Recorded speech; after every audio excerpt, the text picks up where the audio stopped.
In one of our earlier episodes, we talked about knowing God's will. Well, this week, we're going to kind of revisit that subject a little bit with the idea of how to include God in our decision making. Yeah, we all know that this is something that we should do when a major decision pops up. But practically speaking, how do we make choices from a place of faith? And how do we listen to God's voice in the midst of it? It's coming up on this week's episode of the Hopecast.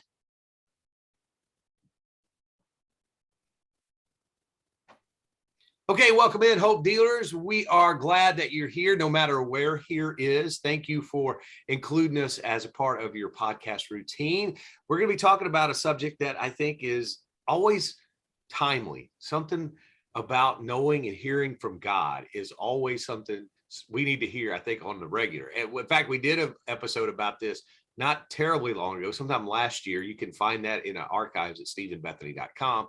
But we're going to kind of drill down and be a little more specific about it today as we get into things. But first, before we do, Bethany, everything going well this week? Going well. Yeah, I'm doing really well. And, I'm excited to talk about this subject because I think this is something that all of us can relate to. We've all had to make big decisions and big choices in our lives at some point or another. And so I think it's important for us as Christians to know how to make choices from a place of faith and from just a godly perspective. And we really have to say thank you to our friend Richard, because he's kind of the one that inspired this episode. We had a conversation with him a couple weeks ago, and he was just sharing about his life and what's going on with him. And he has a brand new job. And so he was talking about how he had to make this decision, whether or not to take this job. And there were just a lot of different factors at play. And so it was kind of a big, overwhelming choice that he had to make. And as we were talking with him and just talking about, how the Lord guided his decision, it kind of sparked an idea in the back of our heads where we were like, this is an episode. Yep. This is something that we need to talk to the whole podcast community about. Well, which is exactly what you have to do or have to worry with when Bethany or I are your friends. Yeah. Everything is material. Everything material.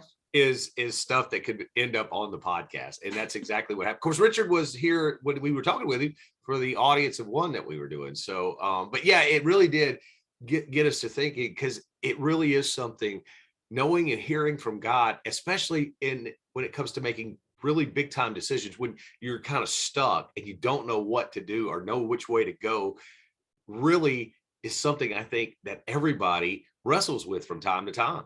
Yeah, for sure. And in that episode that we did before, that was more of a big picture kind of overview type episode. And so in this episode, we're going to get a little bit more specific. So thinking about maybe in terms of whether or not you should take a job, or whether or not you should pull your kids out of a certain school and take them to a different school, or just, kind of those decisions that you can wrestle with as an adult, where it seems like, okay, there's two good options, or there's three good options. Which one do I go with? How do I know what's right for me and for my family? And more importantly, how do I know what God wants me to do? Well, that's exactly right. Because as believers, that's what we're taught to do. We're taught to include God in our decision making, to make sure that he leads us. But I think so often we're just kind of clueless as to how to do that. How do we make sure that God is not only consulted, but honored and followed in our decision-making process, especially when you're talking about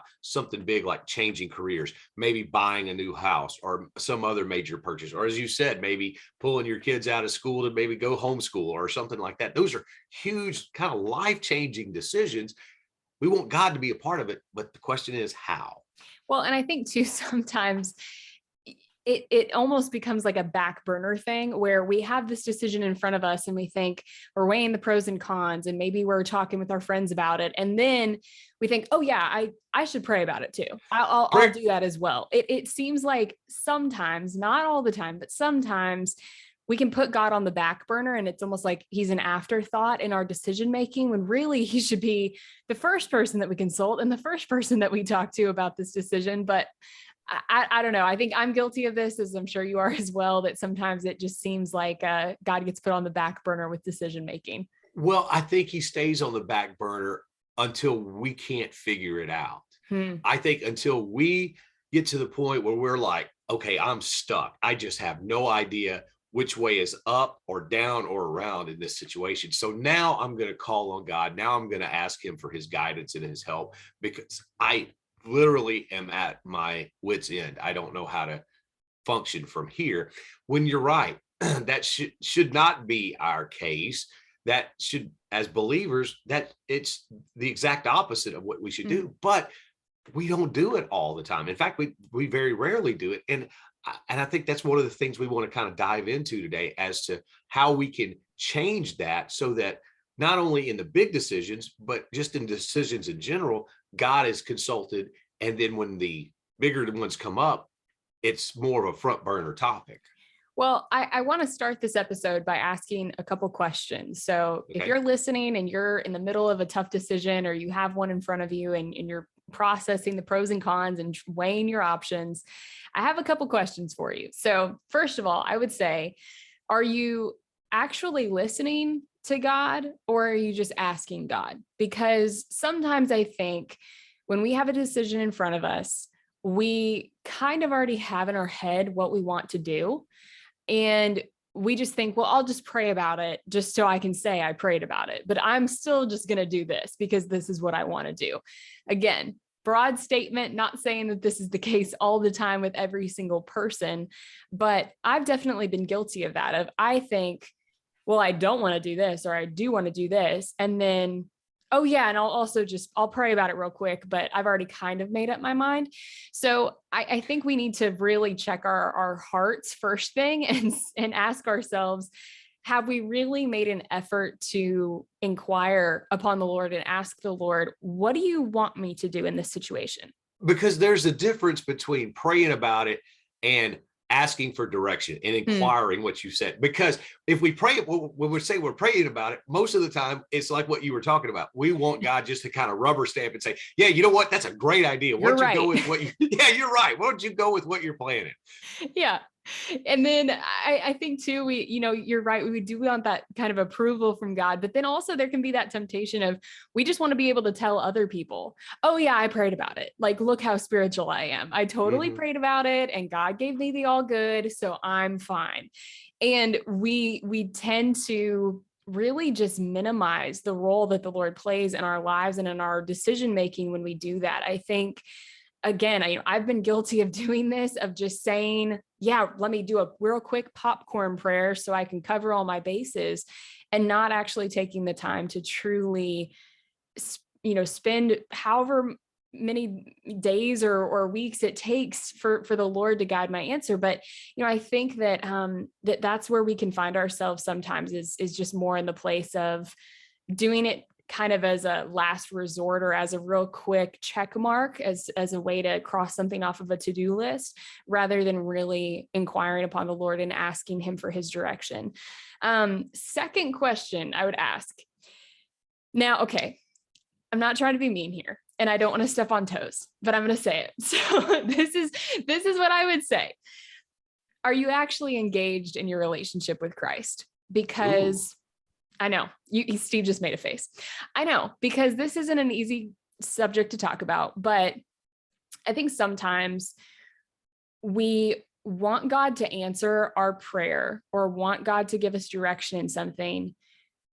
And again, it's really kind of a last resort. It's like, well, I really don't know what I want to do, and I really don't know what the right decision is. And I've exhausted all of my friends, and I've talked about it with all of them, and I've talked about it with my spouse, and I've just gone to all of these other places. So now I guess I'll go to God and ask him what he wants me to do. And we do that, but it's also coming from a place of, we haven't been reading our Bible. We haven't been praying to the Lord, asking him for direction before this big decision popped up. Sure, we might go to church, but are we truly engaged in that daily relationship, that day in, day out communication that we need to have with God? And, I think that we can kind of be flippant and casual about our relationship with God until something big pops up. And then we think, oh yeah, I do need him. I do need direction in my life. And again, I'm not trying to step on toes, but I just think that can be a really simple tell of our heart and kind of where we're at? Are we able to accurately hear God's voice because we're engaged in a daily relationship with him? Or is it more of a, yeah, I go to church on Sunday and I pray when I need him? Yeah, I think that's a nail on the head right there, especially for us in America and in the Western cultures, because Mm. we are so self-reliant. We have so much uh, plenty of everything. Yeah. We're not really dependent on him every day as some people are for food and shelter and water every single day. They don't know where their next one's going to be. That creates a big dependency on God, where we say we're hungry, we don't have anything to eat. It just means we don't like what we have in our pantry, Mm. right? And so, yeah, I think that tends to take us to being more of this independent kind of Christian. We'll handle the small stuff, and then when I need you, I'll be sure and call you. I'll be sure and ask your blessing or your guidance on something when I really need it. But I'll handle it for the most part. And really, that's not what being a follower of Christ really is. And I think to answer kind of what your question was, to be able to get to that point where a big decision is not overwhelming to us and doesn't just make us wonder where to go and what to do, I think we have to start small. I think it Mm. has to start with just kind of daily stuff, asking God to lead, asking God to just answer prayer, whether it be something as small as, hey, God, you know, let me be an encouragement to somebody today. Mm. Help me to do this, or help me, and maybe name something specific. And then when God starts answering those prayers, and all of a sudden you start seeing those little things answered, now you're developing that relationship, and your faith is growing, whether you really realize it or not, so that when the big time decision comes, and we're all close to a big decision. There's going to be decisions all the time that we're going to have to make that are huge. When we get to that point, we're not so overwhelmed, I Mm. think. Yeah. And I think too, we're Steve and I live in the Bible Belt. And so there is a church on every corner. And I think from kind of a cultural perspective, church is just a part of life. Even if you're not super engaged with church or you don't read your Bible very often, a lot of people go to church, and a lot of Mhm. people are very I don't know, just kind of, it's not something they think too much about. It's, well, of course I go to church because everybody else does. And it's kind of a tradition more than anything else. And so I think we need to guard against that mindset of going to church just because it's tradition or expected, or just because it's in our routine. Are we going to church truly to worship the Lord, to hear his voice, to engage with him, and then taking that attitude away from Sunday morning and bring it into every aspect of our week, every single day? Because when we are engaged with the Lord, and when we're reading our Bible and we're praying and we're doing what you said, asking God to use us even in small ways each day to encourage someone or to step outside our comfort zone, we're more in tune with hearing his voice. The way I think about it is, if you have, for anybody that's married, or even just think about your best friend, somebody that you're close with, you know them better now than you did when you first met them. Well, why is that? Because you spent time with them and you had conversations and you got to know them. And I think it's almost like how we treat our relationship with God is almost like we say we're married, but we don't live in the same house, and we don't even talk at all, and we're not even remotely connected. It's sometimes we can treat our relationship with God that way of, yeah, sure, I love this person. Sure, I care about this person, but we don't talk really, and we don't spend any time together. And honestly, now that I think about it, I don't know them very well.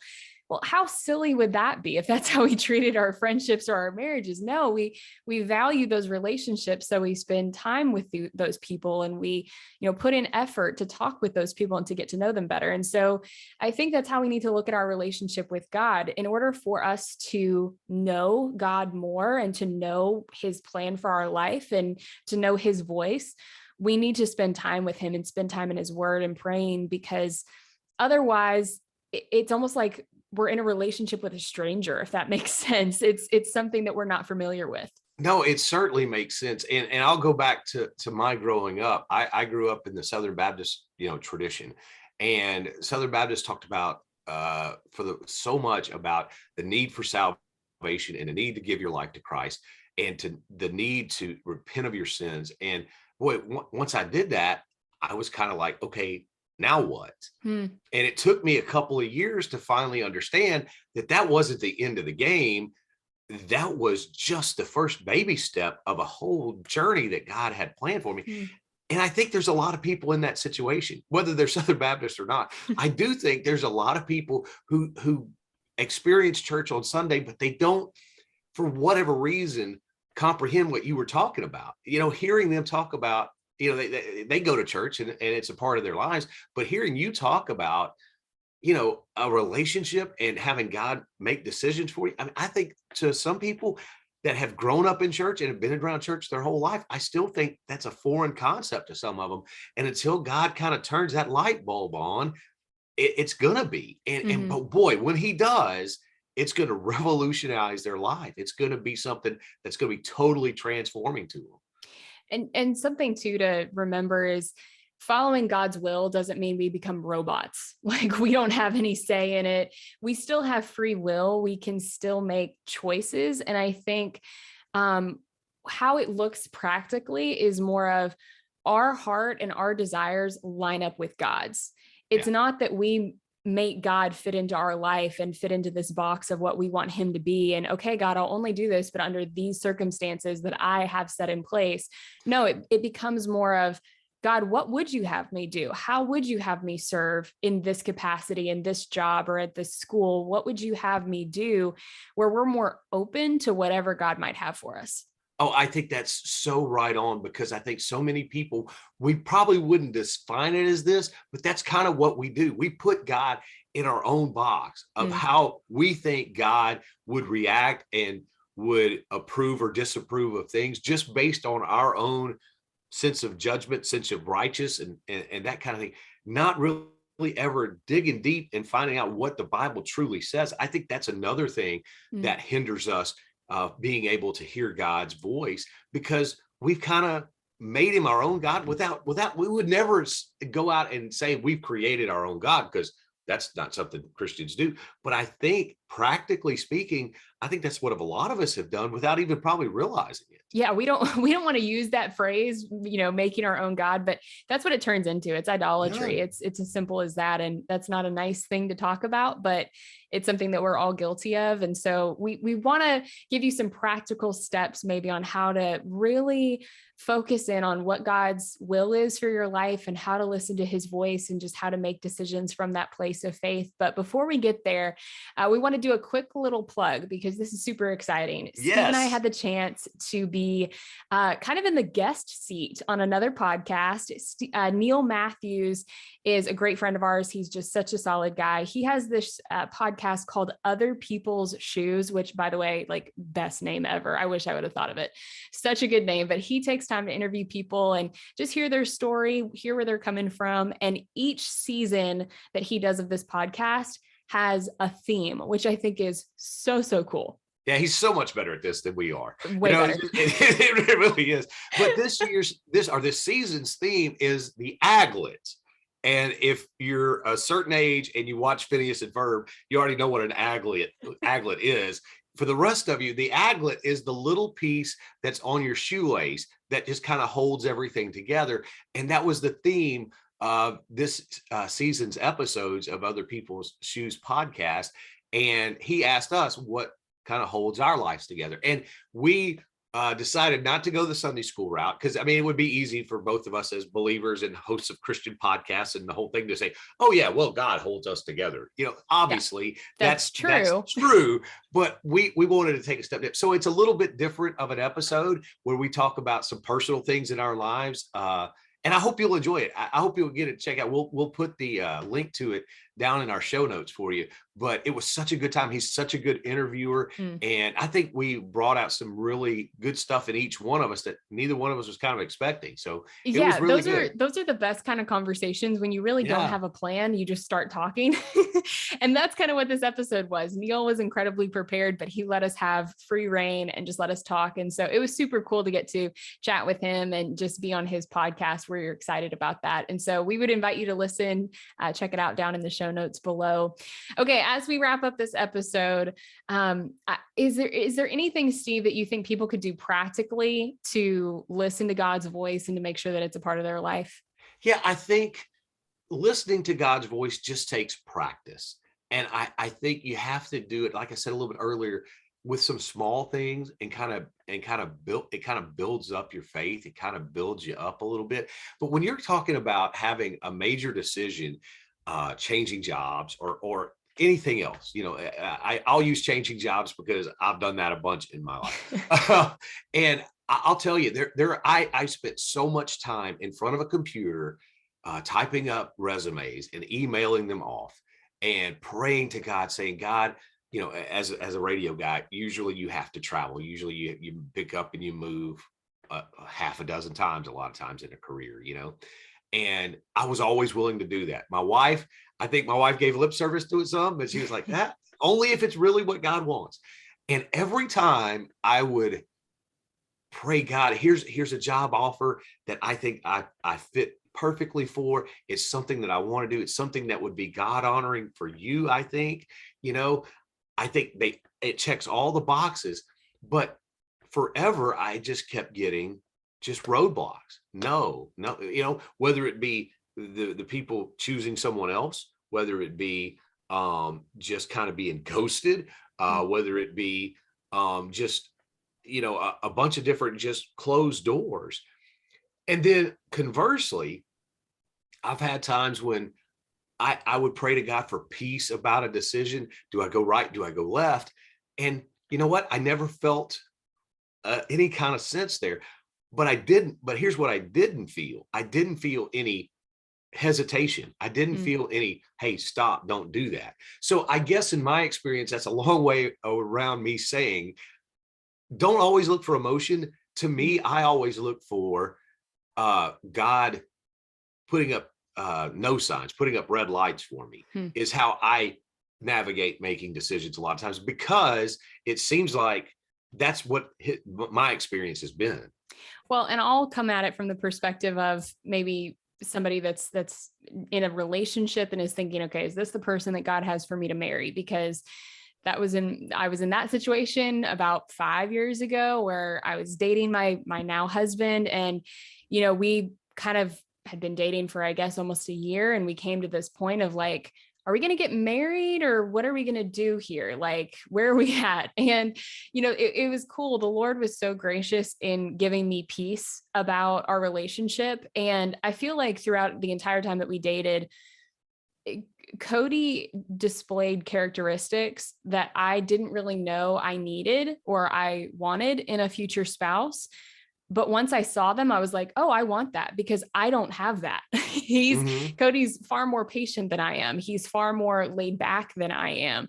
He has a lot of different characteristics that I lack. And I think in my experience, what I did was kind of look at it as, is he honoring the Lord? Does he care passionately about his relationship with Christ? Well, yes and yes. And does he have these characteristics that I feel like would be beneficial, not just to me, but to our future family? And is he somebody that can lead our home in a way that would be honoring to the Lord? And I felt like, yeah, I think so. And I think we complement each other. I think we bring out good things in each other. And like I said, the Lord was gracious in giving me peace, because I'm somebody that it takes me a while to get into the inner circle. Like once I meet somebody, I'm like, I'm going to feel you out for a little bit. And then once I trust you, then you're in. But it takes me a while to get there with people. And the Lord really was faithful in just providing me with somebody that is very patient and very, very long suffering, because Cody, it took me a while to fully trust him and fully think, okay, I do believe that this is the person that God has for me. But all that to say, that's a long way of saying, like you did, long way of saying, I think sometimes we just have to make a decision, because I think, as much as I believe Cody is the person that God has for me, he's my other half. And he's the person that I love to and am excited and blessed to spend the rest of my life with. I do think that, if he would have been somebody else, God could have been glorified in me getting married to somebody else. I don't believe in that whole idea of like there's only one person out there for you in the entire world. I think the person you marry becomes your one. Same way in thinking. I don't think there's one particular job for any person. I think God can use you in a variety of capacities and in a variety of environments. And so I think if you're looking at a situation like a job where you have, good options in front of you, and you've taken the time to self-evaluate to see, okay, am I just asking God, or am I truly listening? Am I engaged in my spiritual walk? Have I taken the time to truly pray about it, not just say I prayed about it? And you're looking at those options in front of you. I think sometimes you just need to choose and make a decision, and then trust the Lord that if it's not in his will or in your best interest for that situation to work out, he'll stop it from happening. Like, doors will close, things will happen. It'll be made clear to you, I think, whether or not something is the right decision. But so often I think we can get caught up in waiting for writing on the wall, where maybe it's more something on the subtler side that God is kind of giving us a quiet peace about something. Yeah, I think that is so spot on. You're so right. Because I think sometimes, at least I'll just say from my perspective in my life, I think sometimes God has purposefully not given me peace over one option over another, just so that I would take that leap of faith and to trust him. I think that's where he wants us to go to is, yeah, maybe you're not going to always feel that peace. Maybe you're not always, but if you don't feel the opposite, if you don't see any doors slammed in your face, windows closed, maybe you just got to take that leap of faith and do it. So that's our thoughts this week on hearing from God and allowing God to make our decisions. And we would love to hear from you. If you've had any kind of experiences like this, you can hit us up. We've got our links down below in the show notes for you. And we'd love to hear from you. Love to get a little interactive with you about this episode, because I think it is so important that so many Christians, I think, miss out on because they just don't know how to listen to God. For sure. And if you aren't following us on social media, I would encourage you to do that. Like Steve mentioned, we have all of our links down in the show notes, so be sure to do that. We appreciate you guys listening, taking the time to be here, and we're thankful for everybody, and we just appreciate your support. And please share this episode with someone if it's blessed you, or if you just got any kind of satisfaction or enlightenment out of it. Please let somebody else know. Word of mouth is always the best thing for us, and it really helps us out to grow this family, this Hopecast community that we've got going. All right, Bethany, I think that's it. I think that's it. We'll talk to you guys later. Good night, Olive Branch.